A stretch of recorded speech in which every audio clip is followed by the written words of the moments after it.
Potensi cuaca ekstrim berimbas malapetaka kian di depan mata.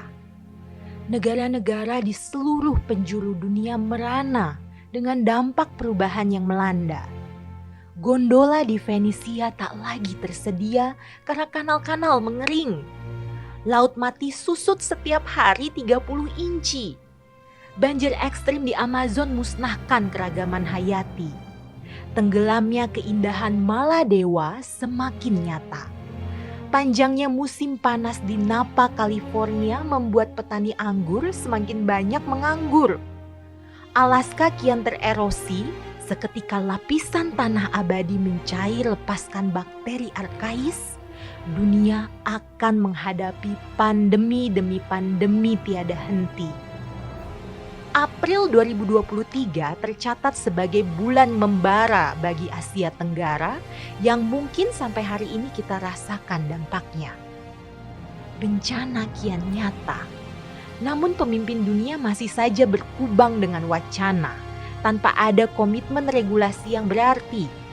Berbagai narasi NDC sudah diajukan pada UNFCCC. Namun, komitmen tersebut kerap kali maju mundur. Seakan ras manusia punya waktu negosiasi tarik ulur dengan semesta. Demikian pula halnya dengan komitmen Indonesia. Janji turunkan emisi di berbagai lini industri masih jauh dari realisasi. Lebih lagi ketika batu bara masih menjadi penyangga utama gempita kota-kota besar Nusantara. Pengembangan energi bersih masih tersisih dengan berbagai dalih pembangunan.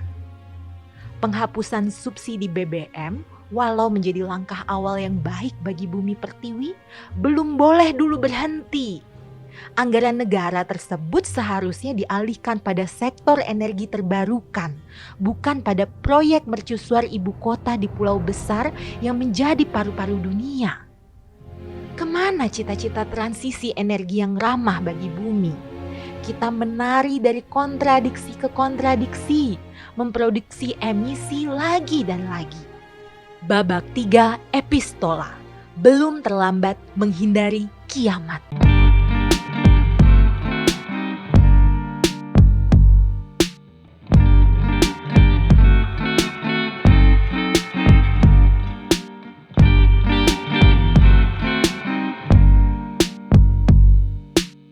Agakareba Sobat Forum, selamat datang di Epistola babak ketiga.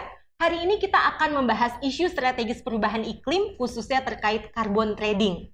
Indonesia adalah satu negara yang paling rentan dengan perubahan iklim. Dampaknya bukan hanya sekedar cuaca atau bahkan kesehatan masyarakat, tetapi juga di research sebagai dampak yang bisa mempengaruhi pendapatan domestik bruto.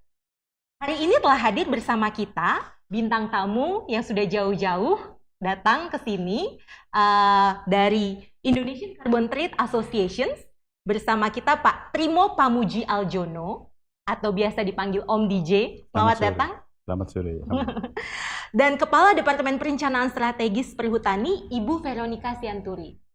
Selamat sore. Selamat datang Ibu Vero dan Om DJ di Epistola di babak ketiga. Mungkin sebelum kita secara mendalam melakukan interview terkait dengan carbon trading, mungkin bisa dijelaskan dulu nih Om DJ, kira-kira apa sih carbon trading itu dan bagaimana pengaruhnya terhadap perubahan iklim? Oke, sebelum masuk ke perdagangan karbon, kita mesti memahami bahwa dunia ini mengalami permasalahan, yaitu perubahan iklim, di mana kenaikan suhu meningkat. Nah, kalau udah kenaikan suhu meningkat, tentu akan terjadi kerusakan massal di muka bumi ini. Kerusakan massal terkait dengan satwa, manusia sendiri, kemudian berbagai flora fauna yang tentu akan berpengaruh pada banyak hal, sosial, ekonomi maupun politik. Yang seperti ini yang perlu kita cegah secara bersama. Nah, cegah secara bersama itu melalui komitmen bersama negara-negara yang ada di dunia ini. Dan Indonesia sebagai bagian dari salah satu negara yang memang ada di muka bumi ini, tentu harus tunduk pada komitmen tersebut, ya kan? Komitmen bagaimana caranya kita turut berkontribusi pada pencegahan kenaikan pemanasan global yang dibatasi 1,5 derajat Celcius. Nampaknya kecil ya 1,5 derajat Celcius itu. Kalau kemudian upaya yang harus dilakukan untuk penurunannya, tapi dampaknya sangat luar biasa. Nanti silakan pemirsa yang ada di sini, apa sih dampak dari kenaikan 1,5 derajat Celcius menjadi panas bumi ini ya? Jangan dibayangkan kalau kita ada di kamar ruang ber-AC, tiba-tiba 25 derajat dipindah 16 derajat, jadi kedinginan, nggak seperti itu juga contohnya. Tapi bahwa banyak sekali dampak-dampak yang sangat dipengaruhi oleh pemanasan global ini. Misalkan orang-orang desa itu akan kesulitan untuk mencari air karena semakin panas. Kemudian adaptasi dari flora fauna karena 1,5 derajat menjadi panas itu juga luar biasa. Detailnya nanti mungkin ada Bu Veronica juga bisa menjelaskan seperti itu. Oleh karena itu, ada upaya bersama untuk mencegah ya secara global, jangan sampai pemanasan ini naik 1,5 derajat Celcius dengan berbagai cara tentunya. Cara salah satunya adalah melalui pengurangan emisi karbon. Pengurangan emisi karbon banyak cara, salah satunya adalah melalui perdagangan karbon. Nah, bagaimana perdagangan karbon itu bisa dilakukan? Tentu kita akan mengenal istilah cap and trade secara teknis. Ada orang yang memang di wilayah tertentu punya hutan yang bisa menyerap karbon, ada wilayah tertentu dia tidak bisa, nggak punya hutan, bahkan menjadi poluter. Nah, yang seperti itu kita saling perdagangkan. Oke, saya menjadi seorang poluter yang selalu membuang emisi, gara-gara saya mengeluarkan emisi, saya berkontribusi pada pemanasan global. Tapi saya merasa bahwa, oh ya ini dosa saya, ya kan. Oleh karena itu, saya harus mengimbangi dosa saya ini dengan saya melakukan perdagangan, ya. Saya harus membeli pihak-pihak yang mengelola hutan, di mana hutannya itu bisa menyerap karbon akibat dari emisi yang saya buang. Kira-kira seperti itu untuk perdagangan karbon itu. Oke, kita ke Bu Vero terkait dengan penjelasan yang sangat komprehensif tadi sudah diberikan Om BJ, ya. Kita mengenal bahwa memang apa yang membedakan Paris Agreement, Kyoto Protocol dengan Paris Agreement, ya. Mungkin juga teman-teman mahasiswa yang hadir di sini belajar di ruang-ruang kelas bahwa Kyoto Protocol itu sifatnya lebih ambisius dari Paris Agreement.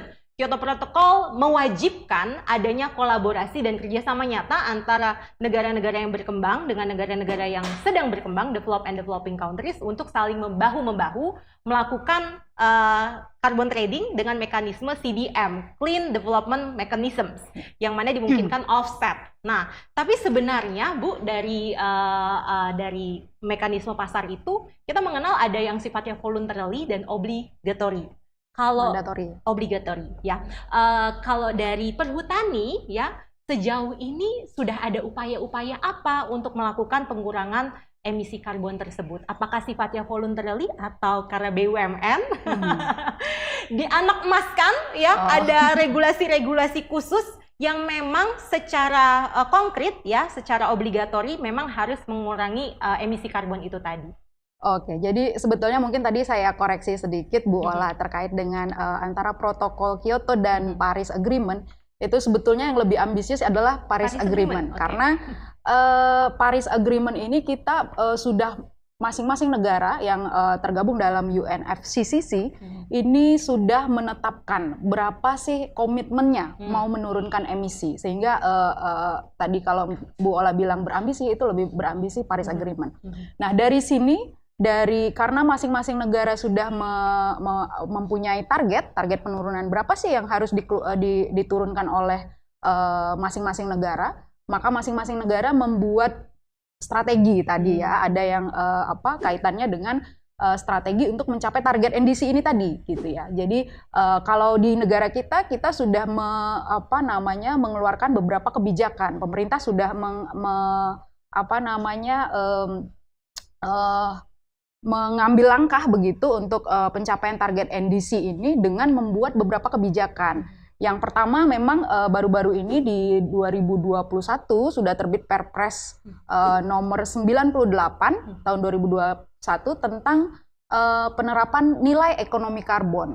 Kenapa saya bilang ini menjadi salah satu strategi pemerintah? Karena memang dengan penerapan nilai ekonomi karbon ini kaitannya adalah semua pelaku usaha atau tadi yang disampaikan oleh Om DJ bahwa pelaku usaha atau unit-unit yang memiliki emisi atau kita sebut istilahnya sebetulnya emitter begitu, emitter atau polluter begitu, ini akan berupaya begitu ya, berupaya untuk menurunkan emisinya, level emisi yang dimiliki oleh mereka, karena sudah ada kebijakan tadi begitu. Ini kan mendorong ya penerapan Perpres ini akan mendorong pelaku usaha untuk menurunkan emisinya.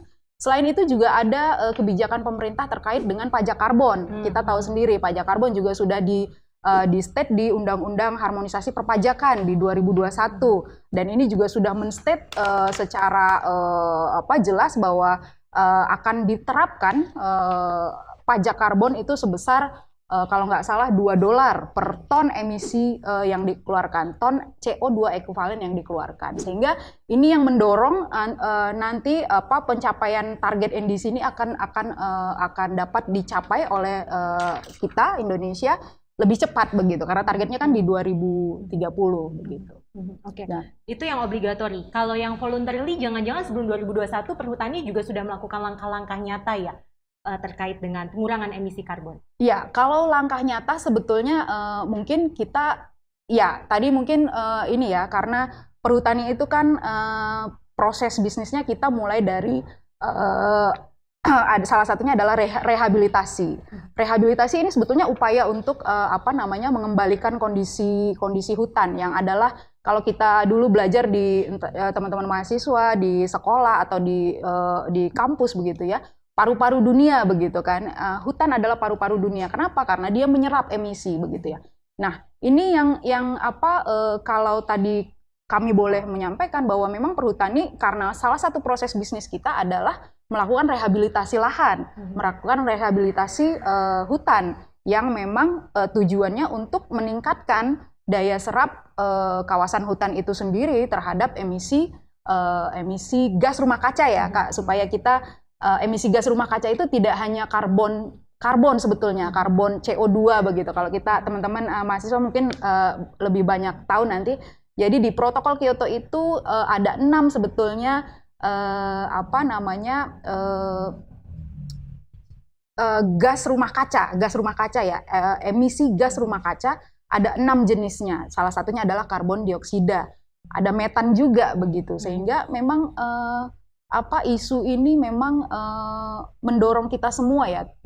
Sebetulnya tidak hanya dari sisi pelaku usaha atau sektor misalnya sektor energi atau sektor kehutanan begitu yang dituntut untuk berkontribusi terhadap penurunan emisi gas rumah kaca, tetapi sebetulnya individu kita pribadi per pribadi kita ini juga dituntut untuk berkontribusi begitu. Oke, nanti saya akan kembali lagi ke Bu Vero khususnya terkait dengan Borneo sebagai paru-paru dunia. Ini menarik ya teman-teman untuk kita perbincangkan karena ada misi ambisius juga terkait dengan IKN. Tapi nanti sebelum ke sana, saya ingin mengklarifikasi sedikit, mungkin ambisiusan Paris Convention. Tetapi apakah menjejak karena sifatnya hanyalah komitmen NDC. National Determinations Contributions. Nah, kalau dari Om DJ memandang ini tuh seperti apa? Karena kita banyak mencatat ya, ada fakta-fakta menarik. Presiden Joko Widodo memang menyetujui dokumen target iklim nasional ya, yang tadi sudah Bapak jelaskan 1,5 mempertahankan angka maksimum 1,5 derajat Celcius pada 2030 mendatang. Dalam NDC teranyar dinyatakan lebih detail lagi bahwa ya skenario kemampuan sendiri itu sebesar 31,8% dan dengan bantuan internasional 43,2%. Tetapi statement-statement ini banyak ya dihiasi dengan drama-drama yang tarik ulur, termasuk salah satunya nih Pak, statement PLTU Batubara yang tadinya direncanakan akan tutup 2025, direvisi Istana, mundur 2,5 dekade menjadi 2050. Nah, seperti apa nih Bapak memandang ya terkait dengan komitmen Indonesia pada khususnya ya di hadapan pemuka-pemuka pemimpin dunia Paris Convention di COP25 yang lalu? Ya, Ingat ya bahwa kita ini di muka bumi ini kan nggak hidup sendiri ya. Sebagai sebuah negara dan sudah lama juga kita berorganisasi dengan PBB, dengan organisasi internasional, tentu kita harus menjalankan komitmen tersebut karena komitmen tersebut tidak akan muncul dengan ketiadaan kita juga ya kan. Artinya apa? Memang harus dijalankan. Nah, perkara kemudian ada masalah-masalah internal itu ya memang harus kita selesaikan. Tapi komitmen global ini tetap harus kita jalankan terkait dengan citra negara Republik Indonesia ini untuk menjalankan komitmen tersebut. Maka kebijakan-kebijakan yang sudah disusun oleh pemerintah Indonesia yang cukup baik ini memang harus benar-benar dijalankan. Walaupun memang terdapat beberapa pihak ya, terutama sektor-sektor industri yang memang belum siap dalam hal ini, dalam siap untuk renewable energy, kemudian transisi energi, bahkan belum siap dalam perdagangan karbon itu sendiri ya kan. Karena terkait dengan mekanisme perdagangan karbon juga belum ada aturan yang cukup dipahami. Saya tidak mengatakan jelas karena sudah keluar peraturannya, belum cukup dipahami oleh kita semua, terutama oleh pelaku-pelaku industri yang melihat bahwa wah kalau seperti ini akan merugikan kami ya kan, karena belum cukup clear mereka pahami, karena akan membebankan biaya operasionalnya dia dan seterusnya ya kan. Belum lagi soal hitung-hitungan teknis sebenarnya, saya itu kuota saya berapa ya ketika saya punya pabrik di mana saya harus dibatasi emisinya ya kan. Emisinya itu berapa, kuota saya harus memperoleh berapa, dan kemudian saya nantinya akan mengoffsetkannya bagaimana. Yang itu yang sampai saat ini masih terus ya berproses negara Republik Indonesia ini. Nah, proses inilah kemudian tetap kita harus jalankan. Perhutani sendiri tadi mungkin disampaikan Ibu Vero juga sedang berproses ya.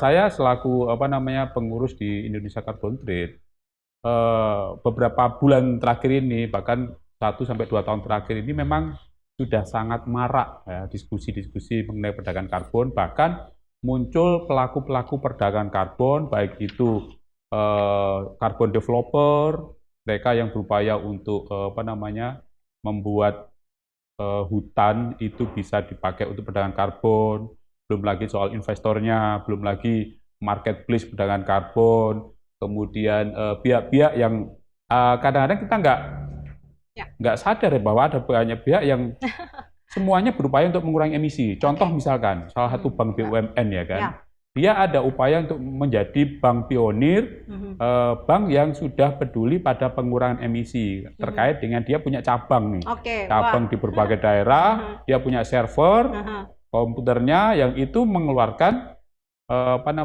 energi panas ya. Itu ada upaya tersebut ya. Tapi pertanyaannya nih Pak, tadi kalau kita lihat 31,8 dibandingkan 43,2% menimbulkan kecurigaan. Apakah ini ajang misi untuk mendapatkan bantuan internasional, terutama di sektor pertanian ya? Terakhir dari data yang kami baca ya, dibuka besar-besaran ya untuk bantuan internasional juga turut membantu eradikasi emisi karbon di sektor pertanian. Pertanyaan besarnya adalah, kan transisi energi Indonesia ke depannya, apakah kita akan menjadi inisiator atau pionir di negeri sendiri, atau lagi-lagi hanya mengasistensi dan mengakomodasi bantuan asing?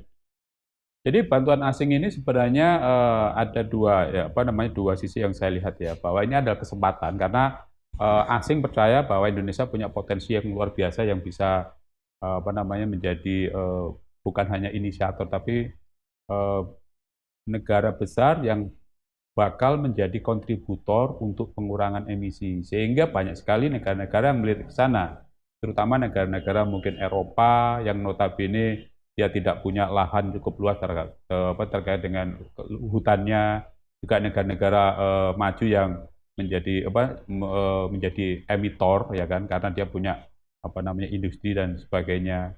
Dan ini kita lihatnya dari situ ya kan, bahwa saya merasa kadang-kadang negara-negara luar itu menjadi pendosa yang kita menutup dosanya, sehingga kita mendapatkan dana yang luar biasa, yang besar ya, seperti itu.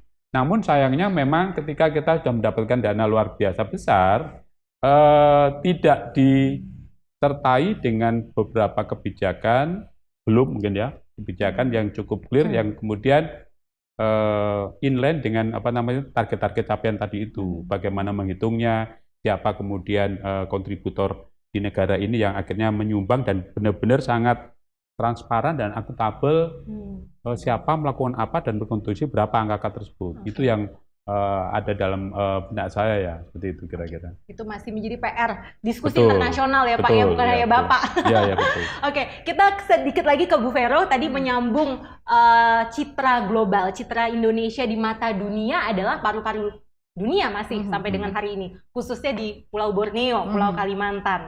Nah, sedikit pertanyaan yang mungkin juga walaupun sebagian besar wilayah kerja perhutani di Jawa, tapi sudah ada ekspansi bukan ke Kalimantan. Sedikit menyangkut IKN nih Bu, menurut data dari Global Carbon Project Indonesia, negara peringkat 10 penghasil emisi karbon terbesar di dunia ternyata adalah sekitar 1,69% dari total emisi dunia ternyata adalah Indonesia akibat penggunaan lahan dan hutan yang merupakan masifnya deforestasi. Betul. Ya, deforestasi. Nah, pertanyaannya, Bu, bagaimana ya kalau menurut Ibu selaku perwakilan dari perhutani, walaupun ada dalih yang menyatakan area yang dipakai di IKN adalah area yang sudah gundul, yang sudah diubah peruntukan dari kawasan hutan menjadi APL, area penggunaan lain. Tetapi masyarakat dunia masih memandang Borneo memiliki peran urgent, ya, peran strategis sebagai paru-paru dunia. Daripada diubah menjadi sebuah ibu kota, ya, diharapkan tetap bisa berperan sebagai hutan, sebagai penyerap emisi karbon terbesar. Nah, bagaimana Ibu memandang hal ini? Ya, sebetulnya memang kan kenapa IKN dipindahkan ke Borneo begitu ya? Ini kan mungkin berangkat dari sini sebetulnya.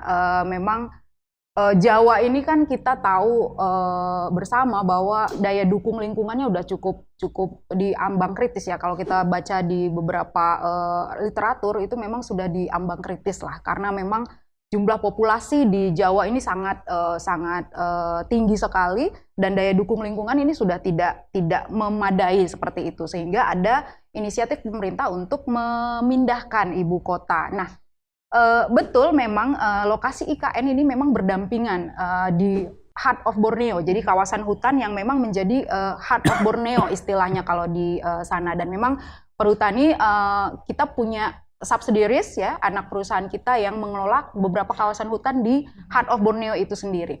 Nah, terkait dengan tadi ada beberapa pandangan atau pendapat bahwa IKN itu merusak hutan, mengalih fungsikan hutan. Mungkin sebetulnya kalau dari situ pastinya sudah ada kajian ya. Kita nggak mungkin membuat mengalih fungsikan kawasan hutan mungkin yang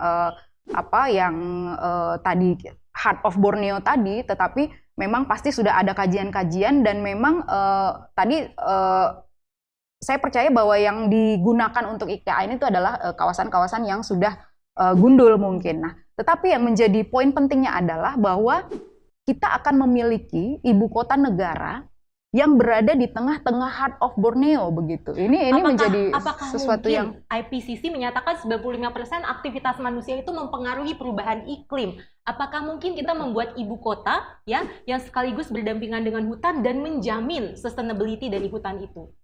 Yang terjadi sekarang seperti itu, Bu Ola. Jadi IKN itu dikelilingi oleh kawasan hutan yang masih bagus. Saya pernah ke sana di Kalimantan Timur kalau nggak salah itu. Kami mengelola kawasan hutan di sana. Itu kawasan hutan negara. Itu betul-betul kawasan hutannya masih sangat bagus. Jadi kalau di kehutanan ada istilahnya hutan primer, itu hutan yang memang belum tersentuh lah, sentuhan manusia itu masih sangat minim. Nah, itu kawasan hutannya memang masih sangat bagus di kantung-kantung yang di sekitar IKN ini. Jadi sehingga kita mungkin, saya nggak tahu mungkin apakah di dunia ini ada ibu kota negara yang memang letaknya dikelilingi oleh kawasan hutan yang memang masih bagus begitu. Okay. Kita kembali lagi ke Om DJ, mungkin ada paradigma lain ya terkait dengan apa yang harusnya disajikan atau lebih lagi diseriusi oleh pemerintah dan juga masyarakat pada umumnya ya terkait dengan keseriusan terhadap pengurangan emisi karbon melalui media market trading ini. ada masukan secara terbuka mungkin dari Om DJ? Atau bahkan bisa menyampaikan tren yang berkembang saat ini seperti apa yang sedang berkembang ya di dalam asosiasi carbon trading yang ada di Indonesia.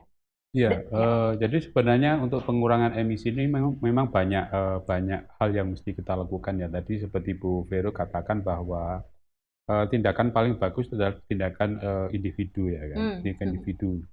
Dari kita mulai bangun tidur sampai nanti tidur lagi, semuanya itu memang harus mindful ya Pak. Ya harus juga berkontribusi pada pengurangan energi karena kalau teman-teman tahu bahwa setiap orang itu punya jejak karbon ya yang sebenarnya bisa dihitung. Toh misalkan upaya pemerintah untuk mendorong transportasi massal ya kan, sehingga nggak semua orang berangkat naik mobil sendiri-sendiri, hanya isi satu orang yang berkontribusi pada polusi. Tapi pada kenyataannya hal-hal kayak gini kan di Republik Indonesia yang tercinta ini masih belum ya, terutama di ibu kota ini. Saya sendiri kesulitan ke sini mau naik transportasi massal, nggak ada. Akhirnya saya juga berkontribusi nih hari ini kan. Nah, kalaupun akhirnya saya juga harus bertanggung jawab pada pengurangan emisi, belum ada kebijakan yang saya harus membeli nih. Saya dikasih kuota dong untuk membeli dosa saya ya kan. Nah, membeli semacam kayak pulsa karbon itu, nanti uang saya itu akan dipakai untuk berkontribusi pada penghijauan misalkan seperti itu. Ya seperti itu. Ini hal yang individual. Kemudian acara ini adalah bagian dari sosialisasi advokasi untuk semua pihak memahami ya bahwa kita ini punya masalah lalu di dunia ini. Oleh karena itu kita harus berkomitmen global, harus rajin-rajin berkolaborasi dalam upaya untuk tindakan bersama mengurangi kenaikan emisi karbon. Apapun yang dilakukan bisa. Kalau dulu ada program-program penghijauan, tadi Bu Vero juga mengatakan. Nah sekarang ini ada tren yaitu namanya perdagangan karbon ya kan. Bahkan anak-anak muda sekarang sudah mulai cakap untuk membuat perusahaan-perusahaan marketplace, di mana salah satu marketplace-nya adalah bagaimana membantu menghitung jejak karbon ya kan. Yang kemudian dari situ jejak karbon itu akan menjadi refleksi ya. Ternyata jejak karbonku tinggi. Dari situ ada upaya lagi advokasi, ya harus diturunkan lah ya kan. Dihitungkan secara individu atau dihitungkan secara massal, bahkan perusahaan. Makanya tadi saya bilang bahwa ada perusahaan BUMN besar, bank itu sudah sadar juga. Wah, iya ya, aku punya cabang banyak, saya memberikan kredit pada UMKM, ternyata UMKM-nya sendiri pun dipakai untuk usaha yang juga mengeluarkan emisi ya kan. Nah dari situ sebelum saya memberikan kredit pada UMKM, saya kutip dulu ya, kamu usahamu apa? Oh begini Pak, saya kutip ya kan, sebagai apa istilahnya itu ya. Nah kutipan inilah nanti akan dikelola oleh si pemberi pinjaman itu untuk upaya-upaya perbaikan lingkungan. Tetapi kalau kita menghitung jejak karbon individual mungkin tidak terlalu signifikan Pak, berbeda dengan perusahaan-perusahaan besar, terutama sektor-sektor ekstraktif. Nah banyak nih pendapat berkembang yang menyatakan bahwa untuk apalagi sektor ekstraktif ya, yang menjadi garda depan energi kita ya, kita bersandar di energi yang juga masih tidak ramah lingkungan ya, untuk men-shifting itu yang terpikirkan adalah stigma yang terjadi di masyarakat adalah mahal. Bagaimana Bu Vero menanggapi hal ini? Apakah benar untuk bisa shifting energi menjadi yang lebih ramah lingkungan, yang lebih sustainable itu memang butuh biaya dan investasi yang luar biasa?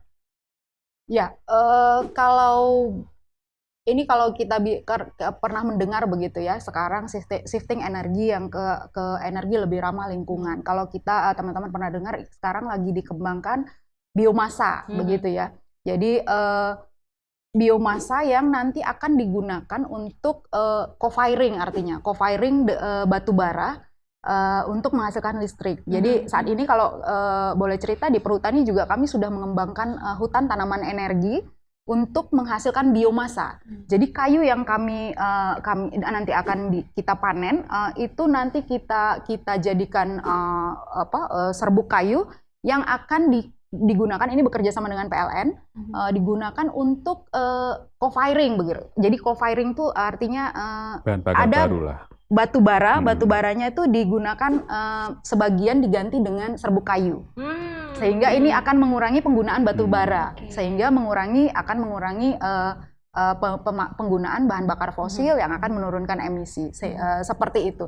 Sehingga sebetulnya Kuncinya di interconnectivity mungkin betul, ya, Bu, ya. dan sinergi ya, sinergi. Sehingga kalau mau dibilang mahal, tetapi kalau kita sinergi itu pasti akan jauh lebih murah. Di samping itu juga memang kalau untuk energi ini kita makanya sekarang banyak teknologi berkembang begitu ya. Bagaimana untuk menghasilkan energi ini dari limbah juga. Jadi bahan baku untuk menghasilkan wood pellet yang juga bisa digunakan sebagai sumber energi alternatif. Ini bisa dihasilkan dari limbah. Begitu. Jadi ini yang teknologi ramah lingkungan yang sudah banyak berkembang, dan juga upaya-upaya untuk bersinergi dengan pihak tadi disampaikan Om DJ juga bahwa kita harus rajin-rajin bekerja sama, berkoordinasi dengan pihak-pihak terkait. Ini mungkin menjadi kunci supaya upaya untuk penurunan emisi ini tidak mahal tadi, stigma mahal tadi. Ya. Begitu. Ya, saya mau menambahkan ya bahwa investasi lingkungan itu terkait dengan efisien energi memang awalnya mahal. Ini yang paling sering dijadikan contoh adalah ketika Mbak Ola misalkan ya mau mengganti listriknya dari PLN ke solar panel ya kan.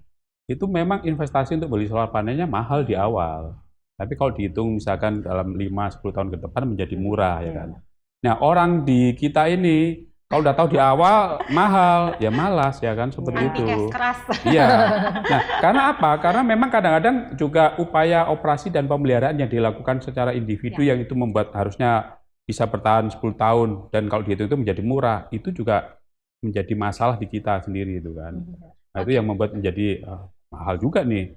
Belum lagi soal mahal itu karena kita udah rusak aja untuk memperbaikinya menjadi sama seperti orang sakit lah. Ketika udah sakit mengeluarkan duit mahal, tapi kalau udah rajin olahraga ya kan menjadi sehat. Sama juga seperti hutan tadi itu. Kira-kira seperti itu, Mbak. Teman-teman, tantangan perubahan iklim akan membawa dampak signifikan terutama bagi generasi muda. Jadi telah hadir juga bersama kami hari ini teman-teman mahasiswa yang akan bertanya langsung concern mereka terkait dengan carbon trading ini. Kepada teman-teman mahasiswa yang ingin memberikan pertanyaan, kami persilahkan. Perkenalkan, nama saya Fani Katelia. Saya ingin bertanya tentang carbon trading yang sempat dijelaskan oleh Bapak Ibu tadi. Bagaimana Bapak Ibu melihat mengenai visibilitas dari carbon trading itu sendiri? Shifting energi dari mobil berbahan bakar solar menjadi mobil berbahan bakar listrik di Indonesia ini masih jauh kurang diminati, walaupun yang saya lihat dari database tahun 2022 kemarin itu dia sempat melesat, tapi dibanding dengan mobil berbahan bakar solar itu masih jauh, sangat jauh. Dari mobil yang berbahan bakar listrik terjual sebesar 15.437 unit dibanding mobil berbahan bakar solar yang terjual sebanyak 758.216 unit gitu. Itu kan jumlah yang sangat jauh sekali gitu. Dari sini kita bisa melihat bahwa sumber daya manusia Indonesia masih kurang minat akan mobil listrik ini sendiri gitu. Yang mana kita tahu sebenarnya mobil listrik ini sangat berperan untuk pengurangan emisi dari gas rumah kaca itu sendiri. Yang mana kita tahu Indonesia ini tentunya yang kita fokuskan adalah Jakarta macet akibat jumlah kendaraan yang segitu banyaknya dibandingkan dengan kota-kota lain gitu. Dari sini saya menyimpulkan bahwa carbon trading ini ada yang namanya roadmap net zero emission di tahun 2060. Apakah bisa berjalan seturut dengan sumber daya manusianya? Oke, luar biasa sekali pertanyaannya. Tapi untuk melengkapi juga ini mungkin menjadi kegalauan anak muda ya, Bapak Ibu sekalian. Tadi sempat disebut mobil listrik ya, pabriknya nggak ada di Indonesia ya kan. Baterainya masih dibuat oleh Cina ya. Kemudian ada kebijakan subsidi. Yang menjadi concern adalah jangan sampai misi untuk ramah lingkungan ini membuat kita menjadi lagi tergantung ya pada the new capitalism. Mungkin sambil melengkapi tadi concern dari Fani, bisa dijawab Bapak atau Ibu, monggo. Ya. Soal mobil listrik ini sama seperti kalau kalian tuh ingin beli HP ya. Itu di mana kalian belinya mudah, awet, baterainya panjang, ya. Kalau rusak juga mudah dibenerin. Yang seperti ini adalah kegalauan masyarakat ya sebenarnya itu ya. Kadang-kadang masyarakat, coba cek deh Jakarta, siapa yang beli mobil listrik? Pasti orang-orang yang sudah punya mobil besar-besar itu ya. Sudah punya mobil-mobil itu ada mobil kesekiannya daripada membeli mobil listrik atau sudah membeli listrik sebagai kendaraan utama, ya kan? Seperti itu masih menjadi gaya hidup, bukan menjadi suatu kebutuhan yang akhirnya secara sadar berkontribusi pada pengurangan emisi, ya kan?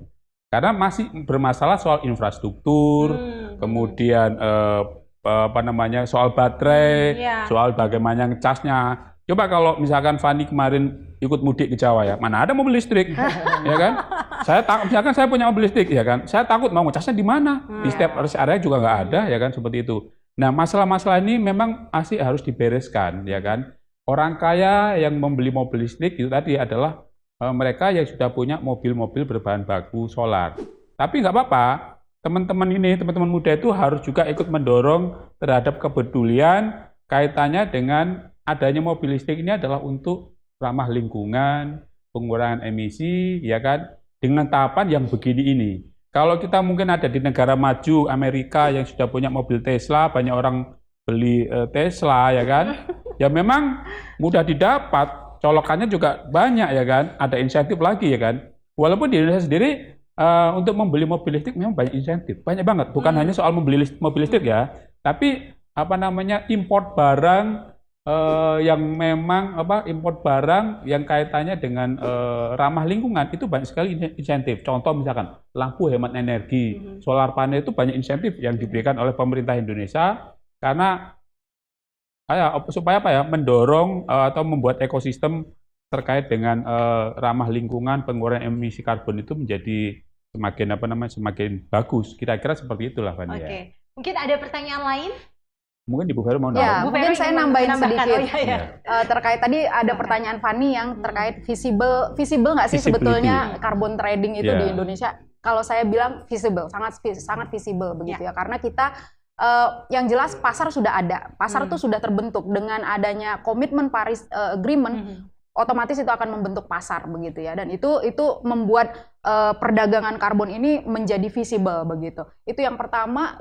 Kalau untuk mobil listrik tadi sudah banyak disampaikan oleh Om DJ, tetapi saya kok agak berpendapat agak berbeda begitu ya, karena begini Pak, saya kalau mobil listrik ini kan menggunakan listrik, sementara listrik dihasilkan dengan batu bara begitu. Ini menarik kita ini menarik banget. Walaupun ada air juga ya. Walaupun ada air juga. Artinya ini kita mau menyelamatkan minyak mentah begitu, tapi kita juga menggunakan batu bara yang sama-sama non renewable energy gitu kan. Sehingga ini menurut saya juga kalau menurut saya ini masih saya kurang setuju juga kalau penggunaan mobil listrik ini adalah salah satu solusi begitu ya, karena juga kita masih menggunakan bahan bakar untuk menghasilkan listrik, kita masih menggunakan bahan bakar fosil, kecuali untuk menghasilkan listrik kita sudah tadi menggunakan biomasa begitu. Ini mungkin nanti menarik ya disampaikan ke Direktur Forum TV untuk kita bikin satu topik terkait dengan mobil nasional juga mungkin ya. Oke, mungkin dari teman-teman mahasiswa ada lagi pertanyaan kepada narasumber kita yang luar biasa handal. Oke, singkat, padat, dan jelas. Silakan. Terima kasih Ibu Vero dan Bapak Tribo ya Pak. Om DJ. Om DJ. Biar awet muda. Pertanyaan saya singkat. Carbon trading tadi Bapak Ibu bilang itu bisa dibilang merupakan cara untuk mengurangi karbon emisi. Namun jika secara hipotetis emisi sudah berkurang dari level yang membahayakan, apakah bisnis tersebut akan dilanjutkan sebagai misal pocket money bagi perusahaan tersebut? Lalu bagaimana jika suatu perusahaan mengeksploitasi sistem carbon trading dengan terus menggunakan teknologi yang tidak ramah lingkungan? Baik, terima kasih. Ya, sebetulnya mungkin pertanyaannya mungkin lebih kepada sustainability dari bisnis ini ya, misalnya apakah nanti kalau misalnya emisi ini sudah sudah turun, terus apakah masih menarik bisnis Kalau di Kyoto karbon? Protocol ada offset, kalau di Paris Agreement kan nggak ada ya. Kalau katakanlah 1,5 derajat Celcius terhold ya, terus next thing to do-nya berarti sudah aman-aman aja, bisa Sebetulnya konsepnya bukan yang 1,5 begitu ya, tetapi konsep carbon trading itu tadi adalah sebetulnya yang diperdagangkan tuh apa sih sebetulnya? Sebetulnya kan hak atas emisi ya, hak untuk mengeluarkan emisi dan Sudah hak cheap, untuk ya. menurunkan emisi. Inilah yang diperdagangkan begitu ya. Nah, menurut saya ini tetap akan sustainable karena bisnis yang tetap dia hak terhadap mengeluarkan emisi itu pasti selalu ada. Karena kita masih butuh, kita manusia di bumi ini kan masih butuh rasanya tidak mungkin tidak mengeluarkan emisi dari pabrik-pabrik yang kita untuk memenuhi kebutuhan kita sehari-hari itu pasti selalu ada. Artinya demand-nya akan selalu ada terhadap yang dijual itu adalah hak terhadap hak untuk mengeluarkan emisi, hak untuk menurunkan emisi. Tapi Ini mungkin pertanyaannya saya pertajam, masalahnya yang memiliki teknologi perkembangan teknologi ramah lingkungan itu kebanyakan perkembangannya ada di Eropa, terutama Eropa Barat dan Amerika Utara. Kemudian di kita misi untuk R&D teknologi ramah lingkungan itu masih jauh api dari panggang. Nah, gimana nih Bu kira-kira, apa jangan-jangan kita harus terus-menerus ya mengekspor teknologi dari luar ya, atau sejauh mana sih perkembangannya di Indonesia saat ini? Jangan-jangan sudah ada R&D yang juga memang memenuhi tantangan tersebut, menjawab tantangan tersebut. Ya, kalau perkembangan teknologi pastinya sudah ada dan kita memang terus mengembangkan ya atau mengadopsi teknologi baru. Terutama sebetulnya mungkin kayak kalau di kami pabrik gitu, kami tadinya menggunakan bahan bakarnya MFO, Marine Fuel Oil. Sekarang kami sudah mulai beralih sedikit demi sedikit ke CNG, Compressed Natural Gas. Sehingga ini memang untuk beralih ke sini memang diperlukan teknologi. Artinya perangkat atau infrastruktur di pabrik pabrik itu kan harus kita shifting juga ke yang bisa sesuai dengan energi yang lebih ramah lingkungan begitu. Ya, jadi sangat visible ya tadi ya. Mungkin ada Boleh saya pertanyaan tambahkan? terakhir? Oke, boleh. Ya, ini sebagai contoh mudahnya ya, ketika emisi sudah bisa ditekan karena kita punya hutan yang cukup bagus ya kan. Bisnisnya bisa terus dilakukan dengan kita meningkatkan kualitas daripada hutannya sendiri misalkan ya. Keanekaragaman hayatinya jauh lebih tinggi, kemudian manusia atau orang-orang di dalam komunitas hutan itu juga sudah mulai makmur dari sisi ekonomi, livelihood-nya dan sebagainya. Itu harus kita pertahankan itu kan. Coba bayangkan, kita ini punya hutan ya, tapi di dalamnya adalah berisi orang hutan dalam tanda petik. Orang hutan itu maksudnya adalah warga negara Republik Indonesia yang kapasitasnya sangat rendah, baik pendidikannya, kesehatannya, kemudian fasilitas infrastruktur dasarnya dan sebagainya. Andai kita punya hutan, tapi berisi manusia-manusia cakap, di sana banyak doktor, tapi hutannya hijau, kan lebih menarik lagi kan? Seperti itu loh ya. Nah itu kegiatan itu ya harus terus dilakukan, karena sebenarnya perdagangan karbon ketika kita mengelola hutan, ya hutannya, kualitas hutannya itu harus ditingkatkan, bukan sekedar ada pohon hijau, apalagi sama semua pohonnya, nggak seperti itu juga sebenarnya. Itu kira-kira Mbak Ola. Oke. Peran serta BRIN mungkin juga sangat dibutuhkan ya Betul. Pak, untuk Siapapun. bisa menarasikan kewajiban-kewajiban perusahaan, terutama juga BUMN dan sektor swasta lebih lagi ambisius ya untuk mencapai NDC yang sudah kita komitmenkan di skala internasional. Pertanyaan terakhir mungkin dari mahasiswa, silakan. Indah. Perkenalkan Bapak dan Ibu, saya Indah Meisyana. Saya ada pertanyaan mungkin sebenarnya sederhana aja pertanyaan saya, bisa jadi kesimpulan juga dari pembahasan Bapak dan Ibu pada hari ini. Pertanyaan saya, bagaimana sih Pak, Bu, lebih kurang strategi atau implementasi dari NDC atau mungkin di luar daripada itu dalam penurunan emisi karbon ini? Mungkin ditinjau melalui roadmap yang sudah ada, peta jalan pajak karbon yang sudah ada. Dalam diskusi yang sudah dilakukan, melihat percepatan ini juga menjadi salah satu pertimbangan yang sangat penting dan aspek yang sangat penting juga menilik bahwa target pencapaian ini juga semakin dekat, yaitu di tahun 2030 yang sudah didiskus di NDC itu sendiri. Ya boleh. Jadi Pertanyaannya strategikal ini.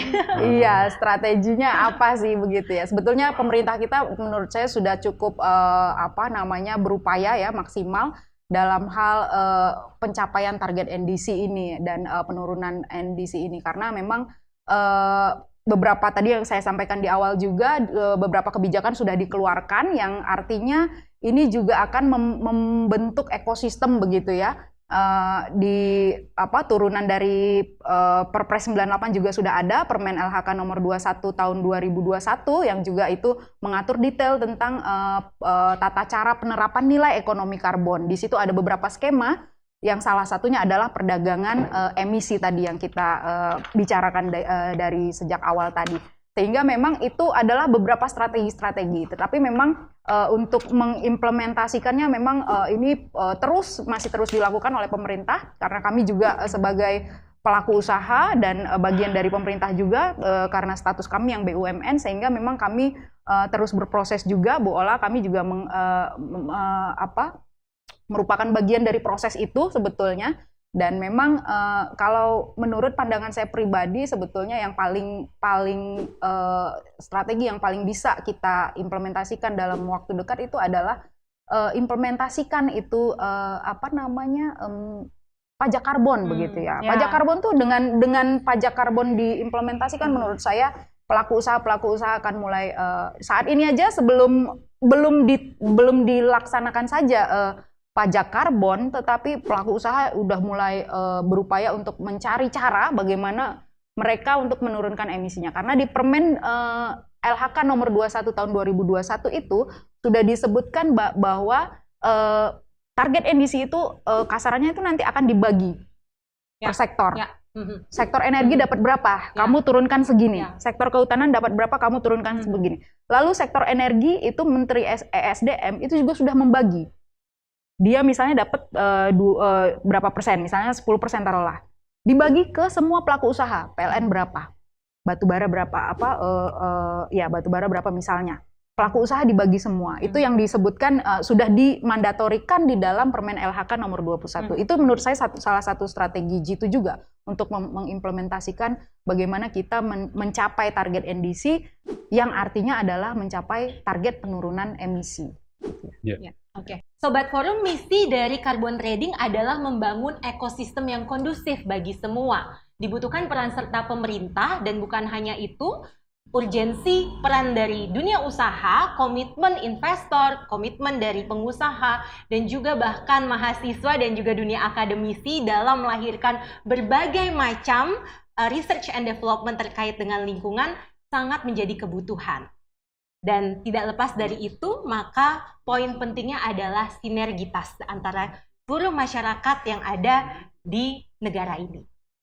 Lepas dari itu, sebenarnya emisi karbon juga bisa dikurangi dengan langkah strategis nyata tiap individu dengan cara membangun diri, membangun aktivitas secara mindful.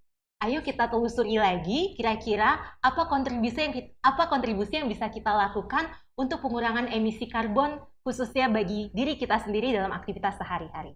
Terima kasih sudah bergabung di Epistola dan salam sejahtera. Bye-bye!